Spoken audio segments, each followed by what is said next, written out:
মোৰানীতি কবিতা নামেৰি মোৰ প্ৰাণৰ উৎসৱ।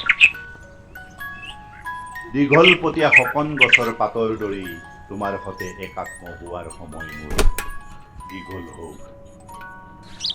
দীঘলপতীয়া সকন গছৰ পাতৰ দৰেই তোমাৰ সতে একাত্ম হোৱা সময় মোৰ দীঘল হওক। শুনিছানে কেতিয়াবা ধনেশ পক্ষীয়ে উমনি দিবৰ পৰত প্ৰিয়তমাক কণমানি কেঁচুৱাৰ দৰে টোপ খুৱাই থকা প্ৰেম মালিতাৰ কত কথা। হয় হয়, বহুদিন বহুবাৰ লগ পায়ো তোমাক পোৱা নহল। মই কেনেকৈ দুচকুৰ আঙুলিৰে লিৰিকি বিদাৰি চাওঁ নামেৰে ঋতু বসন্ত। পি খাই মাতাল হওঁ মেকাই পতীয়া বতাহ।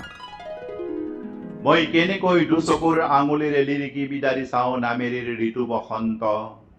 পি খাই মাতাল হওঁ মেকাই পতীয়া বতাহ। হেতুলোকাৰ সংগীত মোৰ বুকুৰ ধপধপনি। হেতুলোকাৰ সংগীত মোৰ বুকুৰ ধপধপনি।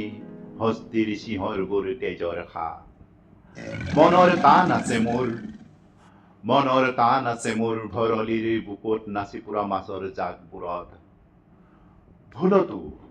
ভুলতো পোনত নুসুধিবা এবাৰো যেনে তেনে শিল ঘৰীয়া এটা যোগাৰ কৰি দিব নোৱাৰেনে।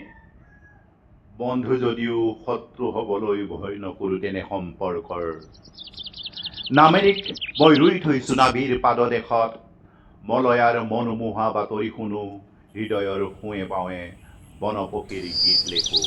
নামেৰি মোৰ প্ৰাণৰ উৎসৱ, নামেৰি মোৰ প্ৰাণৰ উৎসৱ, নামেৰি মোৰ প্ৰাণৰ উৎসৱ। ধন্যবাদ বন্ধুসকল।